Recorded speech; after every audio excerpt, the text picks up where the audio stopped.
Mirror principal, অর্থাৎ আপনি যদি ইমেজ বদলাতে পারেন তাহলে আপনি আপনার রিফ্লেকশন বদলাতে পারবেন। এখন কথা আসছে যে তাহলে আমাদের ইমেজ আমরা কিভাবে বদলাতে পারবো? আমরা ইমেজ বদলাতে পারবো তখনই যখন আমরা জানতে পারবো যে হিউম্যান মাইন্ডস কিভাবে কাজ করে। তো এখন আমরা দেখব যে কিভাবে হিউম্যান মাইন্ডস কাজ করে।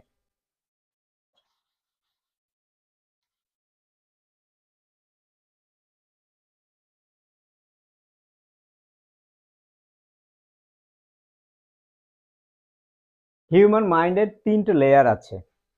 যেই লেয়ারে আমরা এখন আছি এটাকে বলা হচ্ছে 3D লেয়ার। ফার্স্ট লেয়ার এইটা রিপ্রেজেন্ট করে হচ্ছে কনসিয়াস মাইন্ড,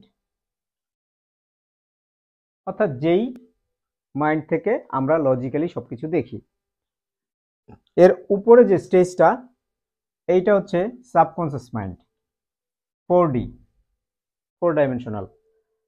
ফিফথ ডিমেনশনাল এটা হচ্ছে ইউনিভার্সাল মাইন্ড, অর্থাৎ সৃষ্টিকর্তা, গড, প্রকৃতি, নেচার, ওই লেভেলে বলা হয়ে থাকে যে মানুষ যেই জিনিসগুলো এক্সপিরিয়েন্স করবে বা করে সেইটা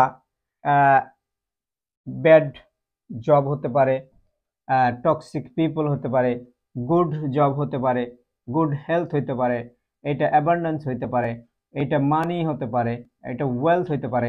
anything can be happen in the fifth dimension, অর্থাৎ আমাদের হায়ার ডাইমেনশনে এগুলা সব সময় উপস্থিত থাকে।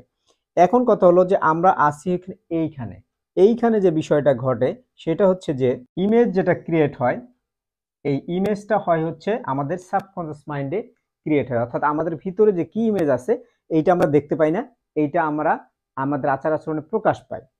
কি আচার আচরণ? এটা হচ্ছে আমাদের রিফ্লেকশন, আমাদের লাইফ, এইখানে আমাদের এটা প্রকাশ পায়। এখন এই যে ইমেজটা এটা আমরা চেঞ্জ করব কিভাবে?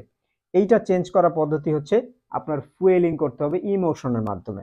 এখন আসেন 3D থেকে যে 4D তে আমরা যাব, এটা আমরা কিভাবে যাব?